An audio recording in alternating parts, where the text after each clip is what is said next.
미션 365.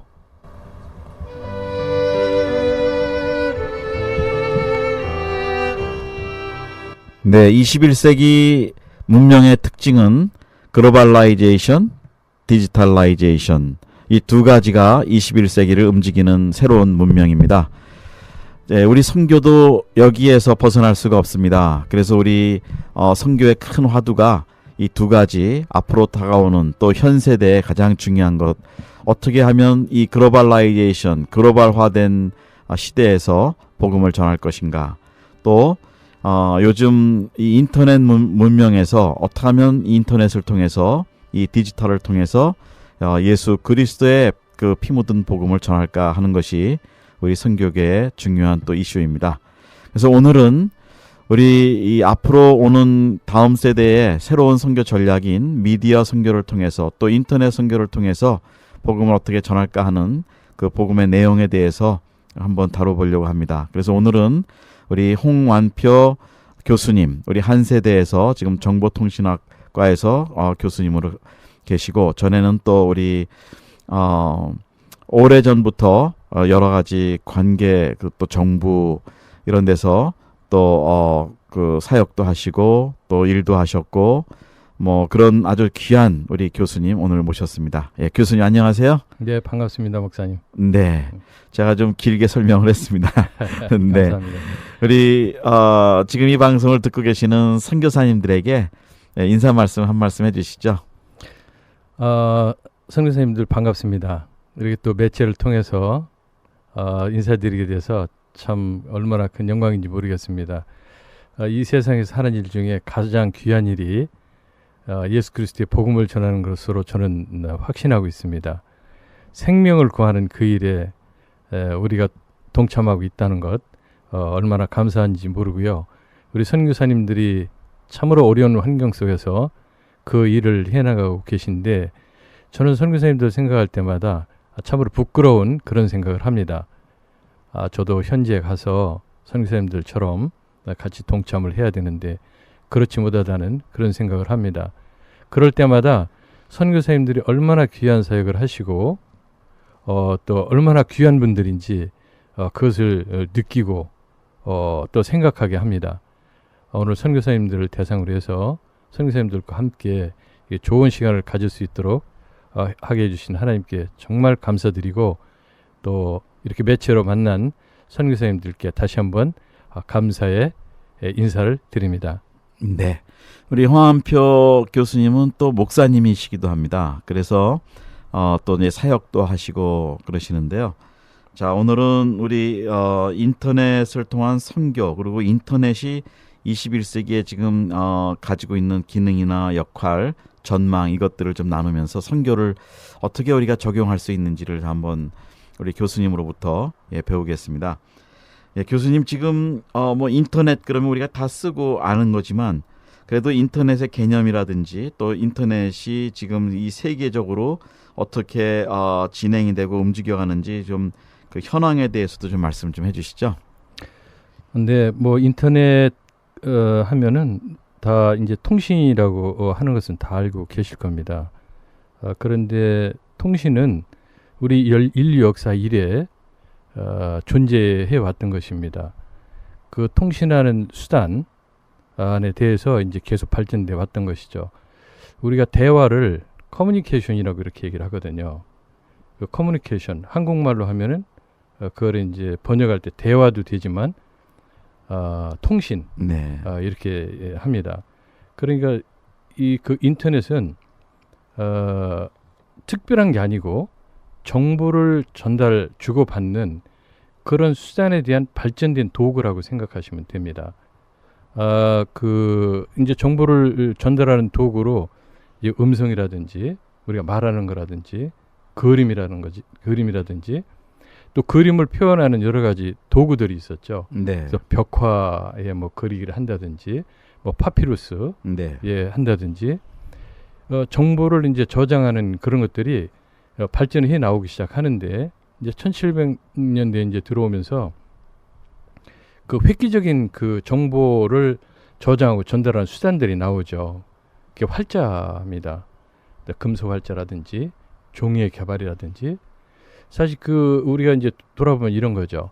그런 종이라든지 활자가 나오지 않았을 때 우리가 복음을 성경을 사람들한테 전달할 때 과연 어떻게 전달했으며 그 파급력이 어땠을까? 사실 그 활자가 나오고 그 성경이 활자화 되면서 엄청난 그 성경이 전 세계적으로 보급이 되기 시작했었거든요. 종이라는 도구, 활자라는 도구거든요. 또 그 이후에 이제 전자적인 그 기술이 나오면서 그 방송, 지상파 방송이라든지 우리가 얘기하는 그런 방송들이 이 정보를 나르는 통신의 수단은 이제 큰 도구가 됐었거든요. 그래서 예를 들면 이제 그 빌리그램 목사님이 전 세계 다니시면서 그 복음을 전할 때 위성을 통해 가지고 전 세계에 뭐 몇십 개국에 동시에 그 복음이 전파되고 또 많은 그 목사님들이 뭐 지역적인 방송, 그 국내 방송, 또 해외 방송 이런 걸 통해서 이제 복음을 이제 굉장히 전하게 됐죠. 그게 이제 방송 전파라는 그런 도구거든요. 그게 조금 더 발전된 것이 인터넷이라고 보면 됩니다. 예를 들어서 위성 방송 같은 경우는 사실 그 광역성 전 세계를 대상으로 해서 복음을 전하거나 정보를 전달하는데 굉장히 유용한 도구이긴 하지만 그 위성을 띄워 올릴 때 들어가는 소요 비용이라든지 또 그 위성으로부터 오는 신호를 받는 이런 단말기를 그 소지한다든지 이런 것들로 인해서 한계가 있는 것이죠. 그걸 이제 뭐 중계하는 방송국을 통해서 지상파 방송을 보내고 이렇지만 1대1의 개념은 사실 아니었었거든요. 근데 인터넷은 어떤 동기에서든 이제 그 인터넷이 발전되느냐 이렇게 하면은 그 역사를 보면 이렇습니다. 전화로 우리가 이제 통신을 계속 할 때 70, 80년대 초반까지 전화 위주의 개인 통신을 했었는데 이 컴퓨터가 발전되면서 컴퓨터가 나오면서 컴퓨터 안에 있는 그 정보의 소스는 우리 음성의 소스하고 다른 특성을 가지고 있습니다. 그래서 보통 이제 문자 형태, 데이터의 형태로 정보를 주고받는 그런 통신이 이제 나오게 된 게 인터넷의 시초인데 이게 상업적으로 이게 발전돼서 나온 것이 아니고 사실 이제 그 국방용으로 개발이 되기 시작했던 것이 인터넷의 시초입니다. 네. 그래서 정보를 주고받을 때 어떤 식으로 이제 통신망의 생존성을 높일 건가? 이제 국방이 가장 중요하죠. 통신의 생존성. 네. 그래서 나왔던 게 이제 인터넷인데 그 컴퓨터 간의 통신의 베이스입니다. 전화 베이스가 아니거든요. 일반인들은 주로 이제 전화를 가지고 통신을 했었죠. 근데 그것이 이제 컴퓨터를 사용하다 보니까 많은 정보, 그러니까 음성 정보가 아닌 텍스트라든지 이런 정보들은 컴퓨터로 서로 주고받을 수 있는 그런 것들이 이제 개발되기 시작한 것입니다. 그게 이제 민간 시장으로 나오기 시작한 게 인터넷이라는 용어를 달고 나왔는데 인터넷이란 그 거기서 인터 네트워크라는 용어에서 얘기하듯이 전 세계에 있는 수많은 네트워크들이 하나로 연동될 수 있는 것, 하나로 접속될 수 있는 그것이 이제 인터넷의 가장 큰 특징입니다. 그렇게 하려고 그러면 모든 통신망을 하나로 엮어줄 수 있는 그런 표준화된 기술이 있어야 됩니다. 이제 그 기술이 이제 인터넷 속에 접목이 되면서 전 세계가 이제 그 표준을 공유하게 된 거죠. 그러면서 어떤 특정한 장비를 만들고 그 표준에 맞는 기술만 갖게 되면 어떤 장비든지 서로 다른 나라 국가라든지 서로 지역에 있는 네트워크라든지 연결될 수 있게 된 것입니다. 결국은 그것은 뭐냐면 퍼스널 투 퍼스널, 개인 대 개인의 통신이 음성 전화 위주에서 데이터 위주로, 텍스트 위주로 전환되는 큰 계기를 갖습니다. 근데 사실 우리가 정보를 이렇게 취득을 할 때 음성으로 정보를 취득하는 것은 한계가 있죠. 그래서 신문이라든지 잡지라든지 이런 쪽에 그 많은 정보들이 있지 않습니까? 그거를 이제 인터넷이 컴퓨터의 기술을 통해서 그게 인터넷 속에 들어갈 수 있게 됐습니다. 음성도 들어가고 그런 텍스트 베이스의 데이터도 들어가고 지금은 이제 영상도 들어가고 모든 매체가 이제 하나로 통합되는 그런 특징을 가지고 있죠. 네. 그래서 과거에는 매체라고 그러면 그래서 방송 매체는 방송만 했었거든요. 신문 매체는 신문에 대한 것만 보여줬습니다. 이래서 교과서 같으면 텍스트 매체는 텍스트만 보여줬거든요. 음성은 음성대로 처리가 되고 그런데 이 컴퓨터 기술에 의해서 모든 매체가 하나로 통합되는 이 디지털 기술에 의해서 하나로 통합되는 그런 기술이 이제 발전되면서 그 데이터가 네트워크로 이제 전송이 되기 시작한 것입니다. 네. 그래서 이제 네트워크가 그 많은 정보를 이제 보내줘야 되기 때문에 네트워크가 점점 고도화되고 그 네트워크로 보내주는 정보들이 많은 사람들이 공유할 수 있는 정보들이 많이 되게 된 것이죠. 그래서 인터넷이 이제 폭발적으로 그 전 세계적으로 인프라가 이제 구축이 되게 됐고 이 정보 어떤 사람이 어떤 정보를 먼저 취득하느냐에 따라서 개인뿐만 아니라 국가에 대한 경제 활동이라든지 국방이라든지 이런 것들의 이제 중요성이 높아지다 보니까 각국이 그 정보의 흐름을 빨리 할 수 있는 네트워크에 투자하는 그 기술을 개발하는 이런 쪽에 굉장히 투자를 하기 시작한 것입니다. 그래서 실제로 우리가 일반인들이 인터넷이라고 해서 접속해서 쓰기 시작한 것은 한국 같은 경우는 90년대 말입니다. 90년대 95년 조금 더 가면 94년 정도. 네. 그래서 인터넷 인구가 30만 정도, 초고속 인터넷 30만 정도 된 게 97년 말입니다. 네. 그게 하나로통신이라고 해서 97년 말에 30만 정도 됐었는데 그게 2000년 초, 그러니까 2000년 4월 달쯤, 5월 달쯤 됐을 때 400만 정도의 초고속 인터넷 가입자가 폭발적으로 나오기 시작합니다. 네. 그래서 그게 1000만이 넘어가는데 불과 5년이 안 걸립니다. 네. 이렇게 폭발적으로 인터넷을 이제 사람들이 사용하게 됐는데 이제 그렇게 된 이유가 뭐냐면 인터넷에 들어가 보니까 지금까지 우리가 접근하지 못했던 다양한 정보들이 있는 거죠. 증권을 주식하는 사람들은 주식 정보가 리얼타임으로 굉장히 빠른 속도로 그 정보들이 들어오게 되고 거기에 들어갔더니 일반적으로 우리가 얻기 힘들었던 뭐 그런 것 중에는 좋지 않은 정보들도 있습니다. 예를 들면 초기의 인터넷에는 음란물이 아주 범람했었습니다. 네.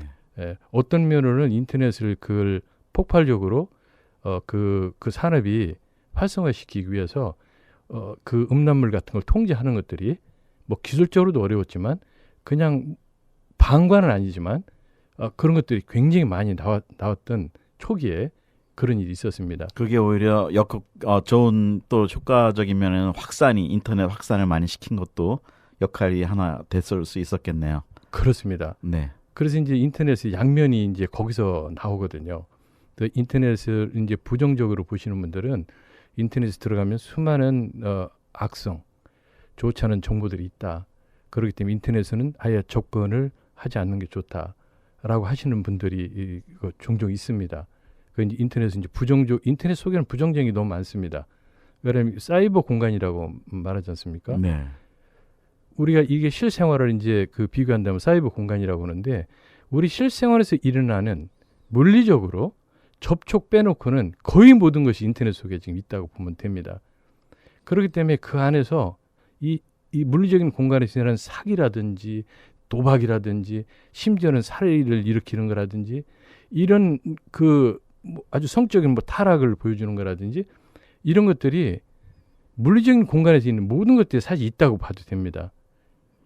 그 부분이 네. 오히려 영향을 더 끼칠 수 있다고 여겨져요. 네. 그렇지만 그렇듯이 그거를 통해서 긍정적으로 사용할 때 굉장히 큰 효과도 또 있다는 걸 우리가 이제 알아야 되거든요. 네. 네, 이런 얘기 할 때 제가 가끔 이런 말씀을 드립니다만 핵 얘기를 하거든요. 핵폭탄. 네. 왜 핵을 개발했느냐. 그걸 인해서 인류가 이렇게 공포에 떨고 있고 이렇게 얘기를 하지만 만약에 그런 핵의 개발이 안 됐을 때 지금 수력발전소, 화력발전소 물이 점점 적어지고 있거든요. 그 수력발전하기가 어렵습니다.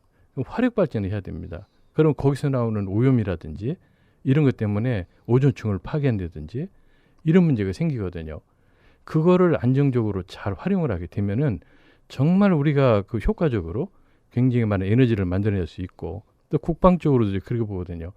그런 통제할 수 있는 전쟁을 통제할 수 있는 기술이 없었다면은 국부적인 전쟁들이 굉장히 많이 일어났을 거라고 저는 봐요. 네. 그래서 이제 그런 오히려 그걸 잘 활용하면은 평화롭게 유지하는 쪽으로도 할 수 있는데 문제는 그걸 악하게 쓰려고 했을 때 문제가 된다는 거죠. 그래서 인터넷도 그걸 선용을 하려고 그거를 노력을 한다 그러면 굉장히 많이 선용할 수 있는 그런 부분이 있는 것이죠. 그래서 저는 이제 우리 그 복음을 전할 때 우리가 어떤 면을 쳐다봐야 되느냐. 하나님께서 이 모든 뭐 세상에 있는 모든 기술이라든지 이런 것들은 저는 하나님 주신 지혜라고 봅니다. 우리가 삶에 활용될 수 있는 지혜를 주시는 건데 그 지혜를 어떻게 활용하느냐는 우리 인간들한테 달려있다고 보거든요. 그래서 그런 부분들을 긍정적으로 보고 그것을 우리가 복음 전하는데 또 목회를 하는데 어떤 식으로 선용할 건가라는 거를 쳐다본다 그러면 정말 무궁무진한 그런 그 툴이 될 수 있다. 네. 이렇게 말씀을 드릴 수 있겠습니다. 네. 좀 길었습니다. 네. 우리 또 우리 목사님께서는 사실은 그 광운공대라고 그러나요? 네, 네, 거기서도 정보통신학 또 교수도 하셨고 사실은 학자로서도 연구도 많이 하셨고 또 동시에 목회도 하시면서 또 이것을 어떻게 하면 하나님 나라에 적용할지 하는 것도 연구도 많이 하셨고 예, 이제 그런 과정에 하실 말씀이 굉장히 많으실 것 같습니다. 예. 그런데 네, 그런데 이제부터 지금 이제 전망을 본다면 지금까지는 이제 그렇게 발전이 돼 왔는데 앞으로 다가오는 시대들, 앞으로 10년, 20년 다음 세대를 본다면 인터넷이 과연 이 세상에 어떻게 앞으로 활용이 되고 존재가 될까요? 이제 종종 이제 그런 질문을 받습니다. 저는 개인적으로는 잘 모르겠습니다.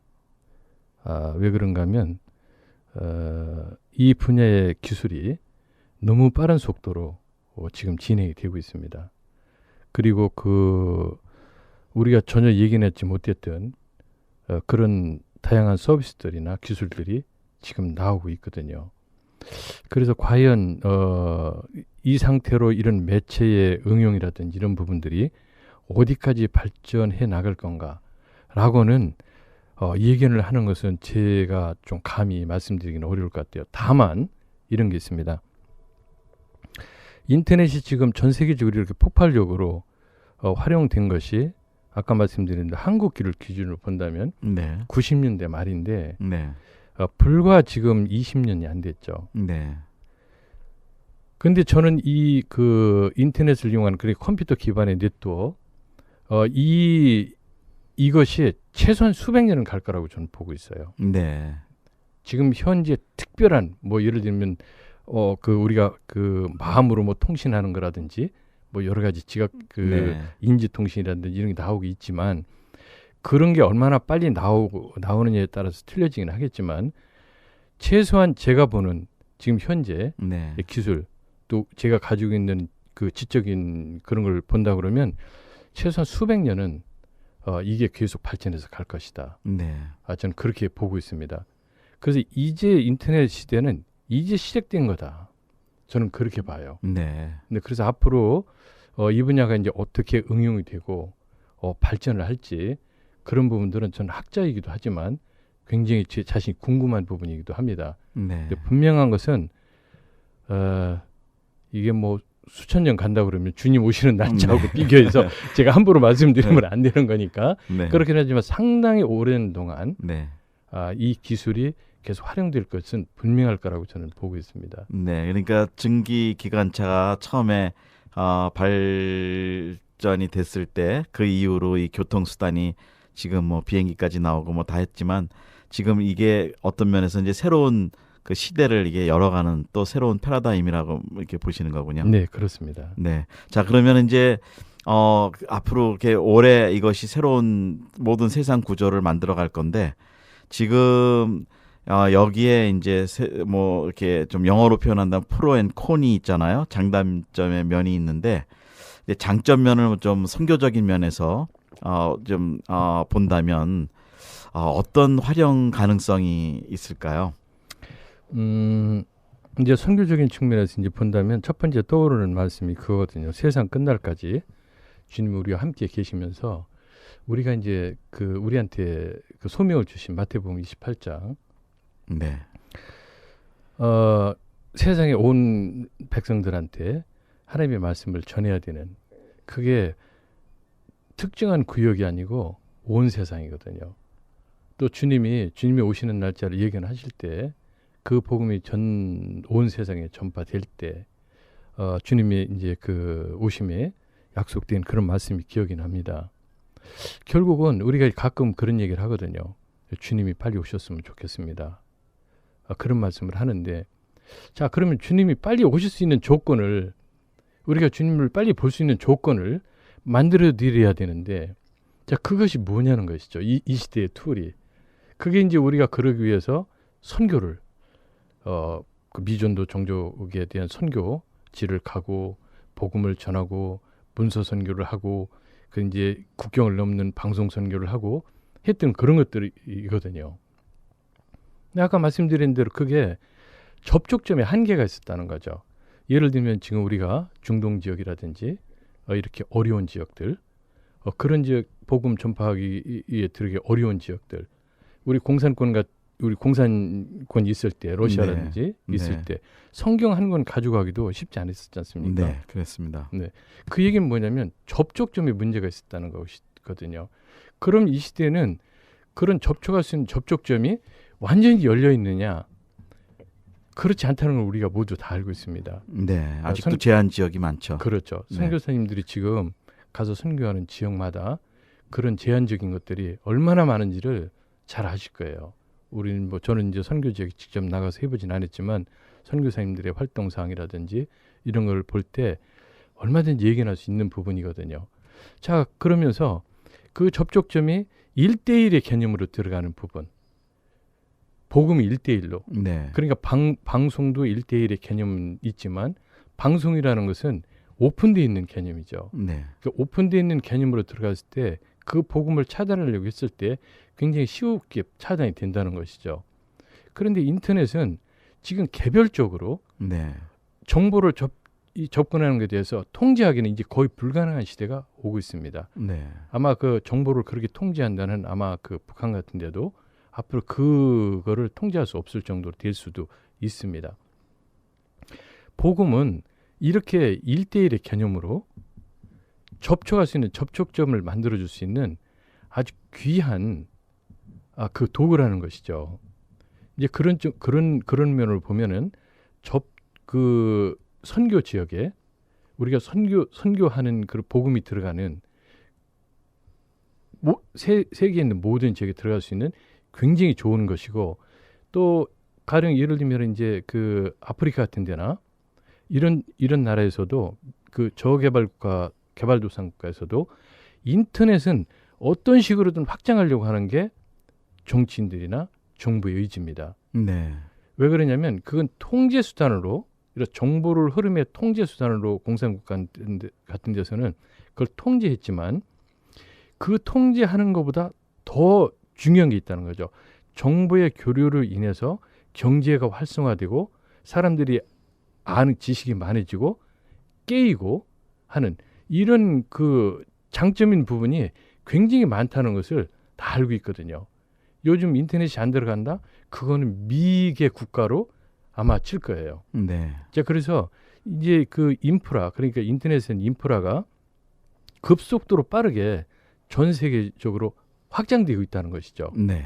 그게 이제 우리가 또 하나 크게 그 복음을 전하는 입장에서 크게 바라봐야 될 장점인 부분이라고 이렇게 생각이 들어요. 네. 그 외에 복음을 전할 때 성경 텍스트로만 돼 있는 것, 그거를 일반 성도들이 봤을 때 이해되지 않는 부분들, 이런 부분들을 애니메이션이라든지 영화라든지 이런 멀티미디어를 통해서 복음을 전했을 때 그 복음을 이해하는 정도가 과거보다 굉장히 빠르질 수 있다는 거죠.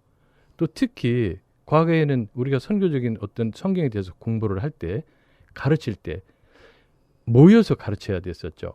우리가 그 지역에 누군가 갔어야 됐죠. 네. 근데 요즘에는 스마트폰이나 우리 그 아이폰이나 노트북이나 컴퓨터만 가지고 있는 그런 지역 같으면은 어디에든지 교육을 할 수 있는 네. 그런 조건들을 만들 수가 있다는 거죠. 네. 그런 교육을 집체적으로 했을 때 탄압이 온다든지 오픈되니까 통제하는 지역에서 그렇게 될 수 있는데, 자기 집에서 몰래 자기 컴퓨터 앞에 앉아서 네. 그 복음을 들을 수 있는 그런 굉장히 좋은 장점들이 전 세계적으로 지금 확산되고 있다는 것입니다. 네. 그래서 예, 그렇군요. 지금 제가 그냥 얼마 전에 뜬 정보로는 앞으로 2016년부터 2020년까지 지금 전 세계 인구 중에 20억이 인터넷을 쓰고 있는데 그 5년 사이에 50억이 쓰게 될 거라는 한번 그 기사를 제가 본 적이 있어요. 예, 그리고 이제 우리 이거를 선교적으로 활용한다면 현재 나가 있는 선교사님들이 사실은 오래되신 분들은 아까 말씀하신 대로 90년 중반부터 이게 본격적으로 시작하고 그랬다는데, 그 전에 나간 선교사님들이 많으신데 다 아날로그 시대의 분들이거든요. 예, 지금 다 인터넷은 사용 잘 하시지만 그 개념이나 선교의 활용도에서는 좀 약간 뒤처지는 부분도 있지 않을까, 예, 그런 생각이 들어서요. 앞으로 그러면 선교에서 인터넷을 통한 그 구체적인 인프라를 어떻게 만들어야 할까, 이것이 관건이라고 또 지금 보거든요. 네. 예, 그래서 저희 G맨이 사실은 이 방송을 하는 이유가 선교 전문 인터넷 방송이 사실은 목적이 선교를 위한 인터넷 인프라를 전 세계에 구축하는 것이 이제 저희들이 기도 제목인데, 그런데 하나님이 지금 은혜를 주셔서 예, 정말 이것이 잘 진행이 되고 있습니다. 그래서 우리 이제 교수님한테 오늘 좀 저희들이 더 많이 듣고 배우고 싶었던 것이, 자, 그러면은 앞으로 오는 그 선교 시대에서 우리들이 이 선교를 위해서 어떤 자세로 이 인터넷의 활용도에 대해서 좀 인식을 하고 또 앞으로 교육을 좀 어떻게 해야 될지, 그런 부분들도 또 아까 원거리 교육도 가능하다고 이제 얘기하셨는데요. 예, 우리 선교 발전을 위해서 인터넷 활용도를 어떻게 높여야 될지 좀 한번 제안을 좀 해주시죠. 네, 제가 이제 이런 인터넷 선교에 대한 강의를 할 때마다 늘 말씀드리고 있는데, 인터넷은 도구일 뿐입니다. 그게 목적이 될 수가 없거든요. 네. 그러면 지금 우리가 오프라인으로 그 인터넷이 있기 전에 있던 모든 선교 전략은 하나도 버릴 게 사실 없거든요. 네. 인터넷이라는 새로운 게 나왔다 하더라도 그런 선교, 문서 선교 전략이나 방송 선교 전략이나 현재 나가는 현장 선교 전략이나 어떤 교육을 시키는 거라든지 하나도 바뀌는 게 없습니다. 네. 똑같이 다 적용할 수 있습니다. 자, 그러면 인터넷을 그 측면으로 바라보는 것이죠. 지금까지 우리가 선교했던 그런 방법들을 더 효율적으로, 효과적으로 해줄 수 있는 것이 인터넷에 있는가 없는가를 이제 우리가 봐야 된다는 것이죠. 네. 그건 이제 관심이라고 저는 봐요. 네. 관심. 우리가 새로운 도구가 나왔는데 그 도구에 접근하기가 힘들어 가지고 나는 그거 안 배울 거야. 나는 내 방식대로 지금까지 하는 방식대로 갈 거야. 라는 생각을 갖는다면은 사실 인터넷의 중요성이나 이런 것들은 우리가 말하는 게 의미가 없을 것입니다. 다만 이제 이런 거죠. 이게 이제 좋은 비유가 될지 모르겠습니다만은 어떤 좋은 이 요리사가 정말 이 좋은 칼이 있는데 그 칼을 사용을 할 때 위험하게 느낀다는 것이죠. 칼을 한 번도 사용을 안 해봤어요. 그냥 손으로 네. 뜯어서 했었습니다. 네. 그러면 그 칼을 사용하는 방법을 배워야 되거든요. 그런데 배우기가 싫은 것이죠. 네. 그냥 지금 방식대로 하고 싶은 것입니다. 이러면 그 도구를 활용을 해가지고 다양한 요리를 만들어낼 수가 없게 되는 것이죠. 아름다운 요리를 만들어낼 수가 없는 것이죠. 그래서 저는 우선 인터넷에 대한 오픈된 마음을 선교사님들이 가졌으면 좋겠다. 네. 그리고 두 번째, 지금 제가 그 요리하는 그걸 예를 들었는데 저는 그렇게 보거든요. 새로운 어떤 기술이나 이런 게 나왔을 때 두려운 마음이 들거든요. 네. 저걸 배우는데 시간이 너무 많이 들고 너무 복잡해서 내가 이걸 해낼 수 있을까? 지금 당장에 애들 가르치고 선교지에서 하기도 바쁜데 네. 저걸 할 수 있을까? 라고는 그런 생각이 들 수가 있습니다. 그런데 그런 마음대로 일단은 할 수 있다는 긍정적인 마음을 가지셨으면 좋겠습니다. 그리고 실제 그 안에 인터넷이 들어가게 활용할 수 있도록 만든 사람도 있지 않습니까? 네. 그렇죠. 만든 사람도 있는데 저희 입장은 그거 갖다가 활용하는 거거든요. 네. 예를 들어서 어떤 도구를 갖다 놓고 어디다 사용하는가는 그 도구를 만든 사람이 다 얘기를 할 수가 없습니다. 자기가 사용하다 보니까 어떤 이용하는 사람이 사용하다 보니까 이거는 요리용으로 만들었는데 네. 이거를 못 가가는 데서 쓰네? 이렇게 될 수 있는 것이거든요. 우리는 이제 그런 열린 자세로 인터넷을 선교사님들이 바라본다고 그러면 결코 두려운 존재도 아니고 그렇게 시간을 많이 뺏기고 어렵게 하는 부분이 아니라는 것이죠. 또 두 번째, 내가 잘 모르면은 전문가들의 도움을 받으라는 것입니다. 네. 나 혼자 모든 것을 내가 사역을 모든 것을 하겠다. 이런 선교사님들은 아무도 안 계실 거예요. 어떤 분은 전기를 만드는데 전문가인 선교사님들이 필요할 테고 어떤 때는 농업의 전문가인 선교사님이 필요할 테고 어떤 분은 의료의 전문가인 선교사님이 필요할 테고 그런 분들의 도움을 받아서 우리 선교지에 선교가 확장되도록 하면 되거든요. 네. 그래서 지금 인터넷 쪽이나 이런 쪽은 그 미션 쪽에 선교 쪽에서 그런 것들을 지원하고 도우려고 하는 많은 단체 그리고 많은 분들이 있는 거로 제가 알고 있습니다. 그런데 어디서 그런 것을 지원하고 있는지 이런 것들을 아마 모르셔서 네. 선교사님들이 그 지원 요청을 못한다든지 이런 게 있을 수가 있습니다. 네. 저는 이 G맨 이 선교 방송이 앞으로 그런데 큰 역할을 해줄 수 있지 않을까 이런 방송을 통해서 네. 이 G맨이라는 접촉점을 통해 가지고 그런 솔루션도 제공해주고 서포트할 수 있는 기관들도 찾아주고 또 선교사님들도 이런 G맨이라든지 이런 창구를 통해 가지고 필요한 것들을 요청을 하시고 이렇게 하시면은 인터넷이 결코 어려운 도구, 네. 컴퓨터가 결코 어려운 도구가 아니라는 거. 지금 아까 그 20억 인구에서 지금 50억 인구 말씀하셨지 않습니까? 네. 지금 이제 한국 같으면은 40대는 90% 정도가 인터넷을 다 사용합니다. 네. 지금 60대만 해도 30% 정도가 사용합니다. 앞으로 20년 후에는 심지어는 지금 3살, 5살 먹은 애들도 80% 이상 인터넷을 사용한다고 네. 그 통계로 나와 있습니다. 네. 그 얘기는 뭐냐면 앞으로 20년만 가면은 모든 사람이 그걸 다 쓴다는 것입니다. 네. 인터넷 쓴다는 것입니다. 우리 책방에 책을 보듯이 그렇게 네. 본다는 것이죠. 우리가 앞으로 그 20년 동안에 그러면은 어떤 선교회가 어떤 준비를 해야 되는 것인지 내 시대는 아날로그 시대니까 내 시대는 그거로 끝냈어. 저는 선교사님들이 모두 다 이런 열정을 가지고 있다고 봐요. 어떤 열정이냐면 도전적인 열정. 네. 그 열정 가지시면은 이런 기술의 패러다임의 요 정도의 흐름은 충분히 캐치업이 되시죠. 청소년도 다 하는데 네. 네. 우리 선교사님들이 얼마나 대단한 지혜로우시고 그럼요. 도전적이신 분들입니까? 네. 그래서 저는 개척자들이시죠. 그럼요. 불모지에서 모든 걸 개척하신 분들. 그럼요. 네. 그런데 이거 저는 얼마든지 극복이 아니라 네. 자연스럽게 선교 문화에 네. 정착시킬 수 있다고 저는 보여집니다. 네. 자, 좋은 말씀해 주셨는데 그러면 좀 진단을 좀 부탁을 드리면 지금 한국 선교와 그 선교적으로 인터넷에 관계된 인프라라든지 활용도는 지금 현장에서 어느 정도 되고 있다고 보시나요? 우리 교회들도 마찬가지고요. 네, 제가 이제 참 이거 우리나라의 문제니까 우리나라의 문제가 아니고 우리나라의 관심 사항이니까 참 조심스럽게 제가 진단을 하고 싶어요. 네. 왜 그러냐면 제가 이제 목회를 하고 있지만 네.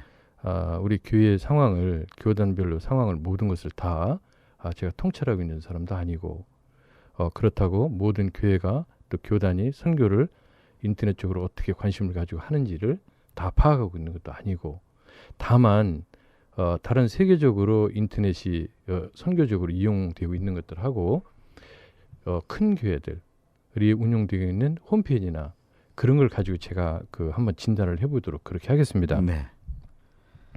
우선 이제 제가 이런 진단을 해봐요. 신학교가 많이 있는데 신학대학원도 많이 있는데 과연 인터넷 선교나 인터넷 전도나 인터넷 목회에 대해서 그런 커리큘럼이 과목이 있느냐는 것이죠. 신학생들이 IT의 컴퓨터 초전 다루는 방법이라든지 네. 그걸 조금 더 전문적인 선교적인 측면으로 다룰 수 있는 그런 교과목을 다루는 신학교가 몇 개나 있는지 제가 그게 퀘스천입니다.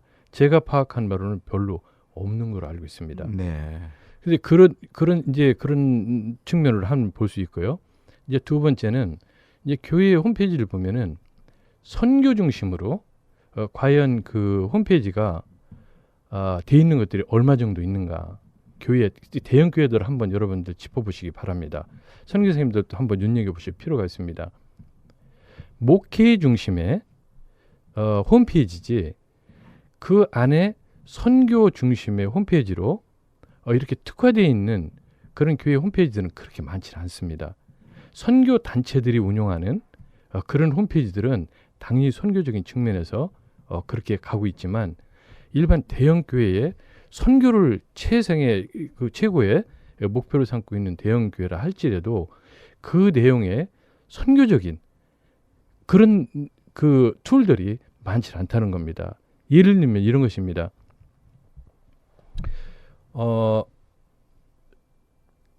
다양한 언어로 담임 목사님의 설교가 다양한 언어로는 되어 있습니다. 러시아로 되어 있고 등등등 되어 있습니다. 그러면 일반 사람들이 그 언어를 아는 사람들이 그 창구에 들어오기까지 그 홈페이지에서 쉽게 찾을 수 있는 특화된 부분이 있어야 되거든요. 네. 근데 그런 부분들이 우리가 찾는 한국말을 아는 사람들이 찾는 것도 상당히 시간이 걸리고 하다는 것이죠. 그러니까 결국은 선교의 친밀성이 떨어진다는 것이죠. 네. 또 선교나 전도도 거기에 포함됩니다. 예를 들면은 제가 이제 어떤 새신자가 그 구원에 관심이 있어서 누구하고 상담을 하고 싶다는 것이죠. 한번 보십시오. 그 상담을 하는 내용들이 교회 안에 접근할 수 있는 게 전화번호, 뭐 이메일 정도, 그 정도입니다. 네. 실제로 전화를 한다든지 이메일을 보냈을 때 그게 한계가 있죠. 접근하는데. 이래서 선교적으로 어떤 사람이 예수님에 대해서 알고 싶은데 들어왔는데 예수님이 누구시고 한 그런 친절한 패턴, 이런 패턴들이 체계적으로 정리해 있는 것들이 있는 홈페이지들이 그렇게 많지 않습니다. 네. 인터넷 미디어 안에서. 네. 그래서 이제 그런데 그 볼란스에서 운영하는 탑 미션이라고 하는 그런 그 큰 선교단체가 있어요. 인터넷 미디어 중심으로 가고 있는데 그 지금 아마 30여 개 국가의 언어로 운영되고 있는 그런 홈페이지들이 쭉 올라와 있는 게 있습니다. 그 내용들을 보면은 당연히 미션 중심이니까 미션 중심의 이제 홈페이지가 구성이 되어 있습니다. 거기는 하나님이 누구신지, 예수님이 누구신지, 나와의 관계는 뭔지, 그리고 최종적으로 내가 영접을 할 건지 안 할 건지, 네. 또 영접을 했으면 당신이 어떤 식으로 와서 할 건지, 라고 해서 그거를 컨펌까지 할 수 있도록 그런 체계를 갖춰져 있거든요. 예를 들어서 교회 안에서 그런 교회 홈페이지 안에 그런 것들이 체계적으로 갖춰져 있는 홈페이지들이 별로 없을 뿐만 아니라 그런 세계적인 그런 그 선교단체들에 대한 홈페이지에 한번 찾아보시면은 한국말들이 다 빠져 있습니다. 네. 거기에 태국어로도 돼 있고 심지어 러시아로도 돼 있고 이런데 한국어로 돼 있는 건 빠져 있다는 거죠. 물론 한국은 무슨 다양한 선교 방송이라든지 다양한 선교 단체들이 있고 뭐 선교사도 세계 이유로 파송하고 있고 등등등 다양한 것들이 있지만 인터넷 미디어 측면으로 본다 그러면 세계적으로 흐르는 그런 선교 미션에 동참하는 거라든지 거기에 그 대응을 하는 거라든지 이런 것들이 좀 부족한 단계가 아닌가. 그렇지만 리소스는 굉장히 많습니다. 네. 그런 리소스를 글로벌한 쪽으로 연결시키는 그런 그 미디어, 인터넷 미디어에 대한 거를 조금 더 연구를 하고 우리가 발전시켜야 되지 않나 하는 저는 진단을 그렇게 보고 있고요. 저는 이렇게 감히 그 도전적인 말씀을 드립니다. 제가 그 정보통신을 전공해서 전자공학을 전공해서 이런 말씀을 드린 게 아니고 제가 만약에 신학을 안 했다면은 저는 이런 말씀을 감히 안 드릴 거예요. 안 드릴 텐데 우리 한국이 특히 선교사님들이나 교회가 조금 더 이 매체, 인터넷이라는 매체, 이제 나중에 이제 인터넷이라는 그 용어가 다른 거로 바뀌는 날이 이제 곧 올지 모르겠습니다만 어찌됐든 이런 네트워크를 중심으로 한 이런 매체를 이용을 해서 선교하는 내 관심을 조금 더 갖고 투자를 해주는 게 좋겠다. 네. 그런 말씀을 합니다. 예를 들면 이제 그 모든 교회가 다 인터넷 방송을 다 할 수는 없지 않습니까? 다 이렇게 적극적인, 물론 이제 목사님 설교한 그런 걸 올려놓고 하는 이런 것도 있지만 선교의 전문적인 방송, 거기에 교육이라든지 모든 게 다 포함되는 이런 걸 하기는 사실 쉽지 않지 않습니까? 네. 그런 전문가들이 있는 그런 곳에 교회들이 관심을 갖고 성도들이 관심을 갖고 그 부분이 본인이 못하는 거를 그런 기관들이 선교 단체들이 할 수 있도록 관심을 가져주는 거. 저는 이게 한국 교회에 또 한국 성도들한테 지금 절실이라는 표현은 좀 어떤 표현일지 모르겠습니다만 상당히 필요한 수준이라고 저는 진단을 하고 있습니다. 네. 그만큼 어떤 면에서는 좀 약간 뒤져 있다는 표현이 맞을지 아니면 그 부분이 아직 열리지 않고 있다라는 말씀으로 우리가 좀 이렇게 이해할 수 있겠네요. 네, 많이 인터넷을 이용해서 많은 그 선교적인 자원이나 네. 이런 것들이 있는데 좀 더 적극적인 그러니까 필드 네. 선교지에 오리엔트된 네. 미션에 오리엔트되어 있는 그런 자원을 개발하고 그런 정보를 제공을 하고 하는 그런 글로벌 마인드적인 그런 미디어의 이용은 지금 조금 네. 아직 인식은 충분히 돼 있겠지만 그런 쪽으로 접근하는 것이 조금 부족하다. 네. 저는 그렇게 진단을 하고 싶습니다. 그럼 이제 일반적으로 우리 인터넷이 한국에서 한국 사회가 어느 나라 사회보다 인터넷이 여러 가지로 잘 활용이 되고 있고 굉장히 빠르고 조직이 잘 돼 있다고들 이렇게 평가를 하고 있는데요. 지금 일반 사회, 교계나 선교계 말고 일반 한국 사회에서의 그 인터넷 현재 수준은 세계랑 이렇게 비교해 볼 때 어느 정도 와 있나요? OECD에서 매년 발표할 때 거의 뭐 1, 2, 3등 안에 매년 들어갑니다. 초고속 그 보급률이라든지 이런 것들이 굉장한 수준이고요. 여기 그 작년에 제가 그 캘리포니아에 와서 뉴스를 들어보니까 캘리포니아의 그 인터넷 초고속 율이 한국에는 비교할 수 없이 많이 낮더라고요. 네. 그거를 여기 캘리포니아 방송이 해주더라고요. 네. 수준이 어떤 것인지. 네. 그래서 한국의 지금 인터넷 수준은 한마디로 이렇게 표현하시면 전문적으로 이렇게 그 얘기를 할 수가 있어요. 모든 유저 단위가 기가빗 단위로 가겠다. 전문적인 용어입니다. 네. 그거는 지금의 그 수백 배 이상의 되는 그런 속도로 가겠다라고 발표를 했습니다. 네. 그거 세계적으로 그렇게 발표한 게 우리나라가 처음입니다. 네. 근데 그런 단적인 그런 예만 들어도 우리나라의 그 인터넷 그 환경이 세계적인 수준, 그것도 탑에 속하는 그런 수준이라는 것은 우리가 이제 그 얘기는 금방 알 수가 있을 것 같습니다. 네. 자, 이제 우리가 선교에서 전문가들을 앞으로 전문 분야나 전문 사역을 많이 개발해야 된다고 얘기하는데 인터넷 전문가라는 개념에서 볼 때는 한국만큼 이 인터넷 전문가와 이 선교적으로 연결할 수 있는 자원들이 이렇게 많이 없다고, 다른 나라는 없다고 보는데 우리나라는 특별히 지금 우리 젊은 사람들이 인터넷에 대해서는 굉장히 빠른데 앞으로 우리 인터넷 전문가들을 선교에 활용할 수 있어야 된다고 보는 관점이 있는데 이 부분은 좀 어떻게 보시는지요? 저는 그 관점이 참 좋은 관점이라고 봐요. 네. 이제 문제는 어떻게 미션 쪽으로 관심을 갖게 할 것인가. 저는 인터넷 선교를 떠나서 미션에 관심을 가지면 그 관심을 갖는 분은 모든 것을 다 동원해 가지고 그 미션을 하려고 하는 그런 게 저는 생길 거라고 봐요. 네. 그래서 어떤 때는 문서 선교도 하고 싶고 전화로도 하고 싶고 카톡으로도 하고 싶고 등등 그런 게 생기는 것이죠. 누구한테 책을 사다 주고 싶기도 하고 또 커피도 사주면서 얘기하고도 싶기도 네. 하고. 문제는 미션에 대한 관심을 갖게 하는 것인데, 자, 그런 부분 특히 젊은 층들이 어떻게 그 미션에 대해서 관심을 갖게 할 것인가 라고 하는 부분에 이제 우리가 좀 초점을 맞출 때가 되지 않았나, 이런 생각을 해봐요. 네. 캘리포니아에 이제 좀 큰 교회 목사님이신데, 저하고 1시간 정도 이렇게 대화를 나눌 수 있는 기회가 있었습니다.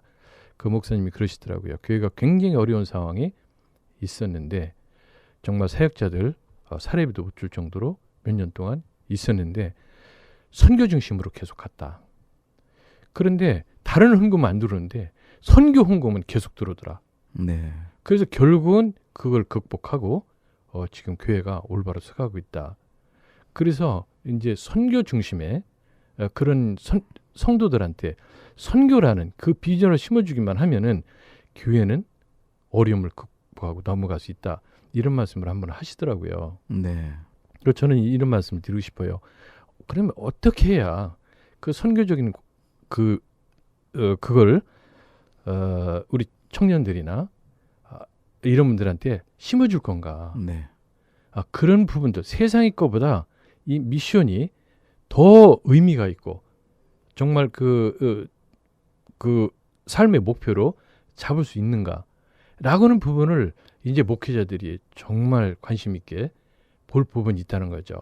단순한 목회, 성도들을 목회하고 하는 그 차원을 넘어선 미션 중심의 그 부분을 고민할 때가 이제는 됐다. 이렇게 봅니다. 그 틀을 넘지 않으면은 저는 많이 정체가 될 것이다. 네. 저는 그런 식으로 지금 보고 있어요. 네. 그러니까 우리 젊은이들에게 인터넷 세대인 젊은이들에게 그 선교에 대한 관심을 계속 지속시켜 주도록 이제 그런 도전이 필요하다. 이제 그런 말씀이신데요. 우리나라의 형편상 앞으로 이 인터넷이 발전되고 그럴 수 있는 전망은 좀 지금은 뭐 탑3라든지 이렇게 들어간다고 말씀하셨는데 앞으로의 방향을 볼 때는 한국의 그 인터넷 전망은 좀 어떤가요? 미래적 전망은? 아까 저 서두에서 말씀 올렸습니다만 우리나라가 인터넷이 폭발적으로 사용되는 지가 불과 20년도 안 됐거든요. 다른 나라보다 좀 뒤져 있었던 때인가요? 그러면요? 아니요, 우리는 굉장히 네. 빠릅니다. 네. 그게 정말 여러 가지 이유가 있습니다. 지금 뒤돌아보면은 네. 당시에 이제 그게 여러 가지 팩터 중에 하나가 되겠지만 97년 11월 달에 IMF가 터집니다. 네. 한국이. 네. IMF가 터지면서 IMF를 극복할 수 있는 수단들이 동원이 됩니다. 네. 후일담이지만 IMF를 극복을 할 때 이 IT 산업이 굉장히 큰 역할을 했다라고 많은 사람들이 말하고 있습니다. 네. 그럼 과연 IMF를 극복할 때 어떻게 IT라는 그 정보통신 산업이 IMF를 극복하는데 도움을 줬을까? 라고 하는 걸 생각하는 사람들은 많지 않아요. 그 부분이. 네. 우리나라는 그런 독특한 환경 속에서 이 정보통신 산업을 통해 가지고 그 어려운 IMF를 극복하고 기업들을 지원하고 하는 그런 정책들이 굉장히 많이 나왔습니다. 그런 이유 때문에 97년 말에 30만이라는 그 초고속 가입자가 2000년 말에 300만이 넘어가는 네. 벌써 10배 이상이지 않습니까? 네. 일반 기업이 그렇게 투자를 할 수가 없죠. 그렇게 갑자기 투자를 할 수가 없습니다. 네. 그게 IMF가 아니었다면은 저는 그게 불가능했을 거라고 봐요. 네. 근데 IMF에 대한 독특한 환경이 왔고 그걸 극복하기 위해서 정부가 지원을 하고 그러면서 이제 초고속이라는 산업이 이제 생기게 되고 그러면서 가입자가 확장이 되고 이랬거든요. 그러면서 이제 그 우리나라 사람들이 이 통신에 대해서 굉장히 좀 이렇게 좀 친밀한 네. 이런 걸 느끼지 않습니까? 네.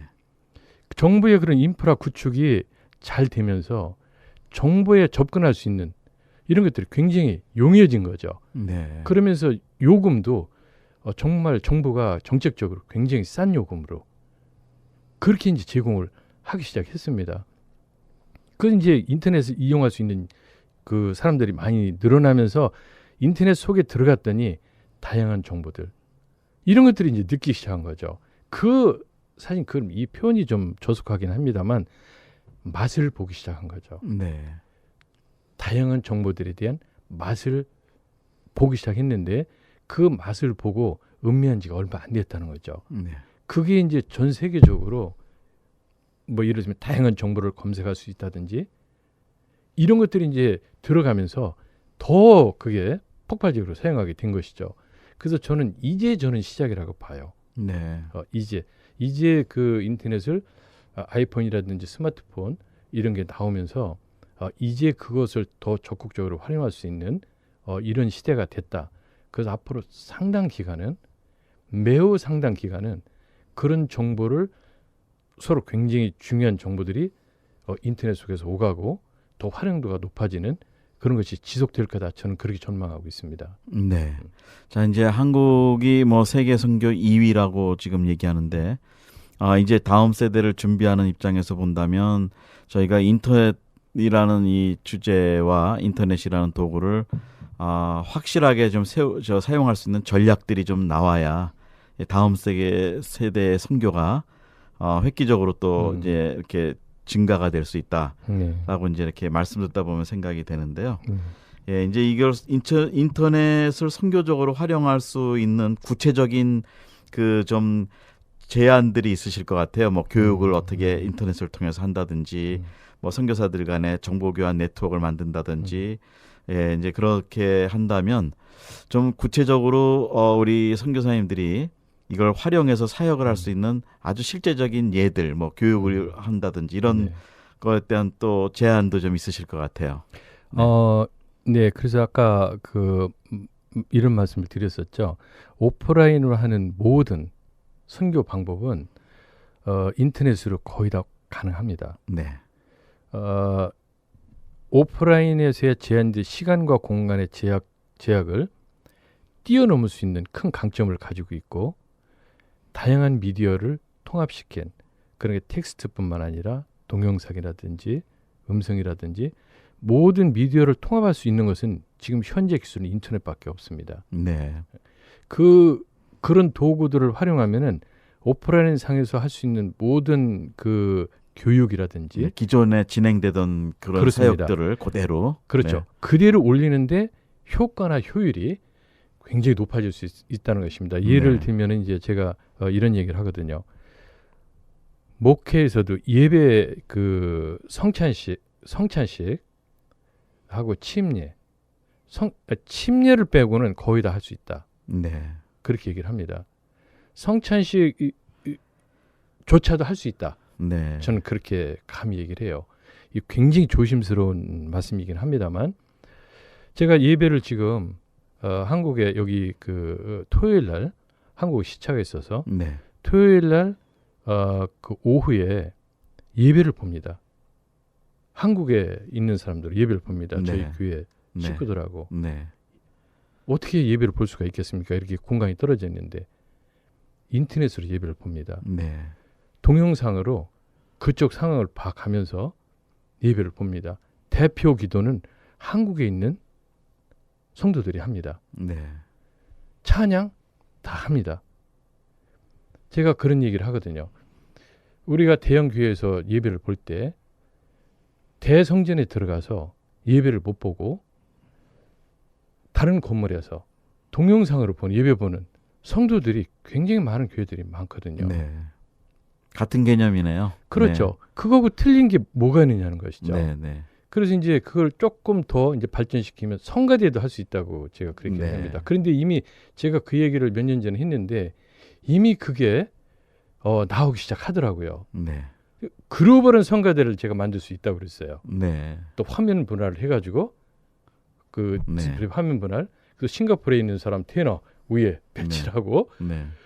그렇게 해서 현지에 있는 사람들, 그러니까 외국에 있는 사람들도 성가대를 만들어 가지고 해줄 수 있다. 저는 지금 성가대가 없기 때문에 네. 어떻게 하냐면 그 음원, 네.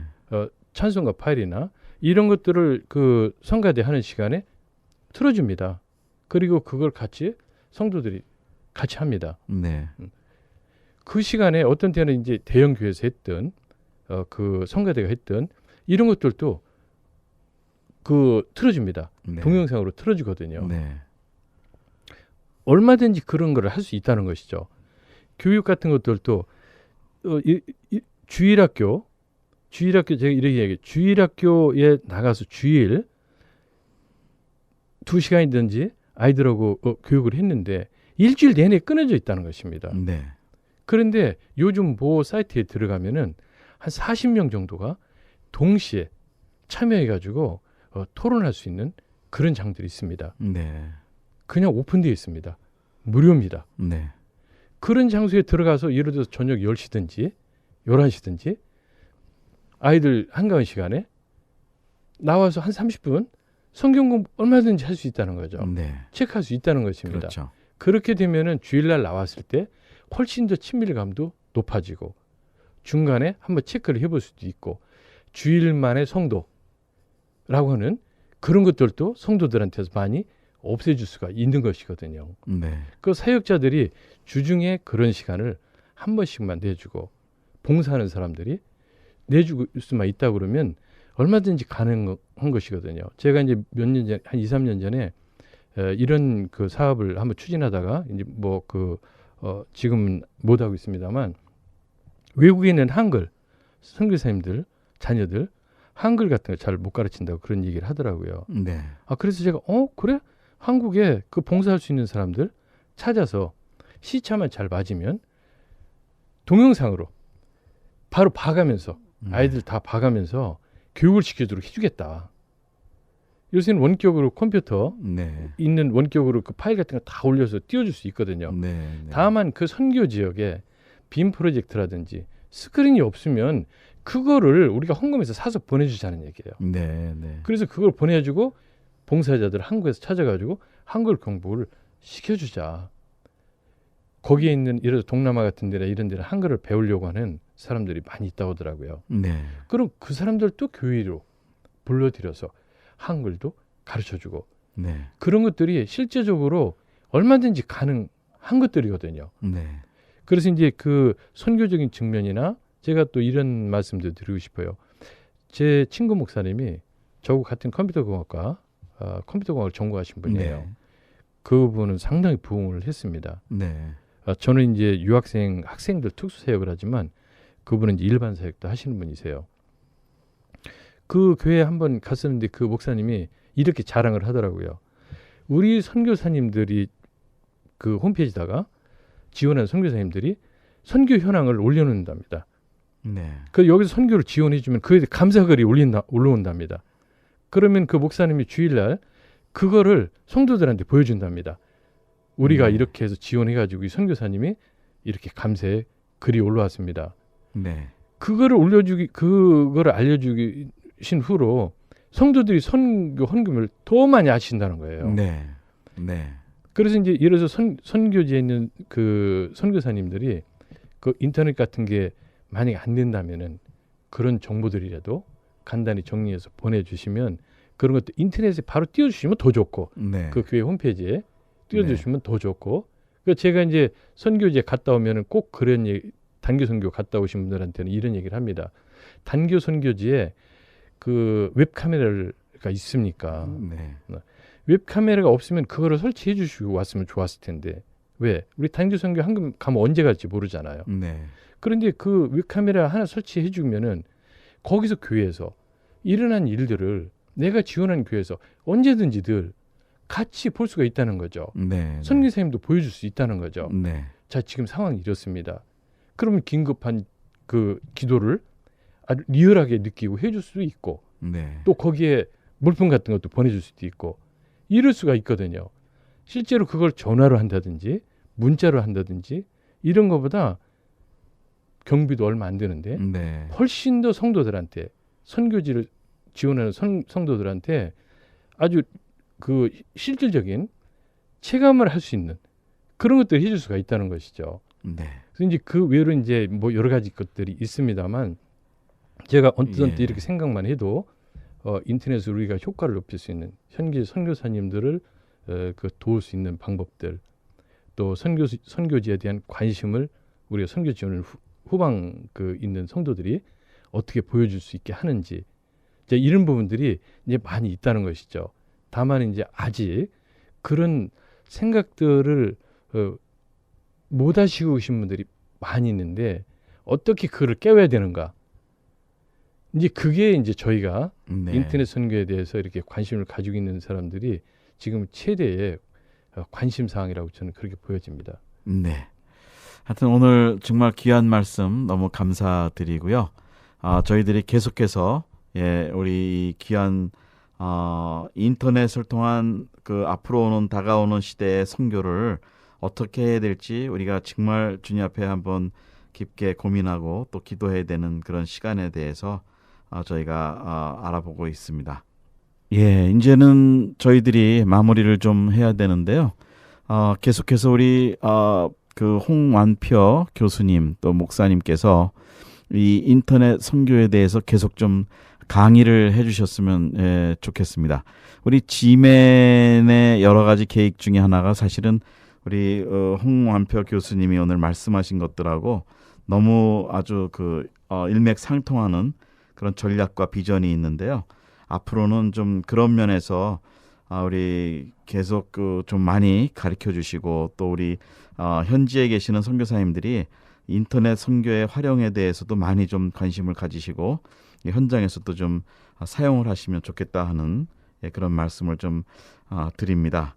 자, 오늘 이제 마무리를 하면서 우리 선교사님들에게 인사 말씀 또 한 말씀 해주시죠. 네, 그 제가 장황하게 여러 가지 말씀을 드려서 핵심이 잘 전달됐는지 하는 그런 우려를 갖습니다.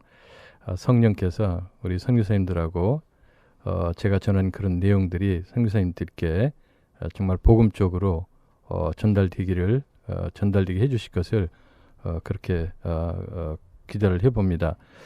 제가 선교사님들한테 하나 인터넷 선교 측면에서 부탁을 드리고 싶은 것이 있습니다.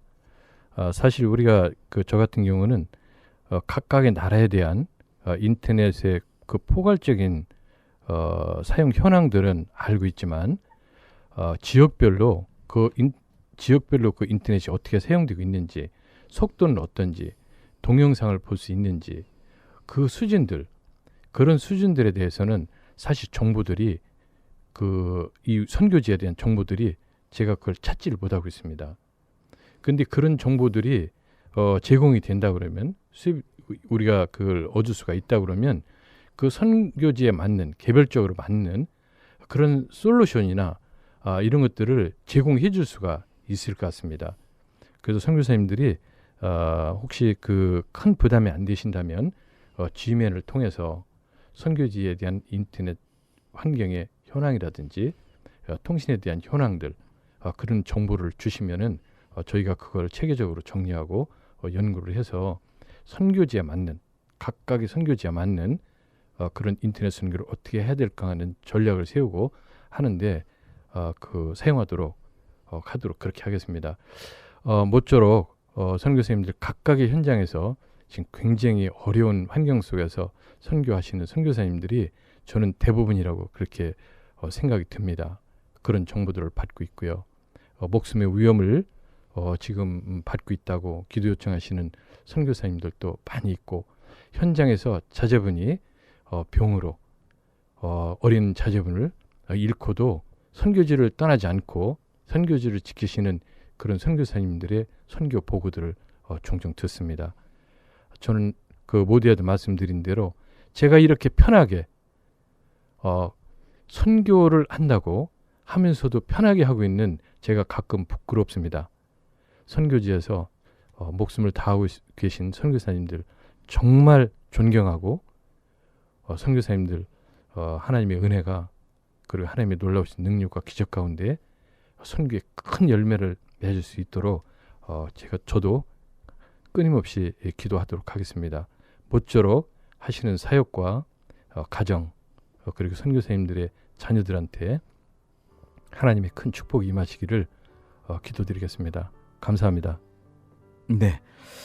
저희들이 G맨 우리 선교 전문 인터넷 방송이 비전 중에 하나가 100나라의 이 인터넷 방송을 통해서 선교하시려고 하는 선교사님들을 찾고 있습니다. 그래서 그 나라의 인터넷 방송으로 같이 연결할 수 있는 지국을 세우는 그런 분들을 찾고 있는데 오늘 그 일에 대해서 이제 개괄적인 것을 우리 홍완표 교수님께서 목사님께서 잘 설명을 좀 해주셨습니다. 여러분 비전을 가지시고 그 디지털 시대에서 새로운 선교 패러다임으로 정말 예수 그리스도의 복음을 또 주님이 오실 그날까지 잘 전하는 그런 일들이 있으면 좋겠습니다. 진행에는 김정한 선교사였습니다. 안녕히 계십시오. 네, 감사합니다. 홍완표였습니다.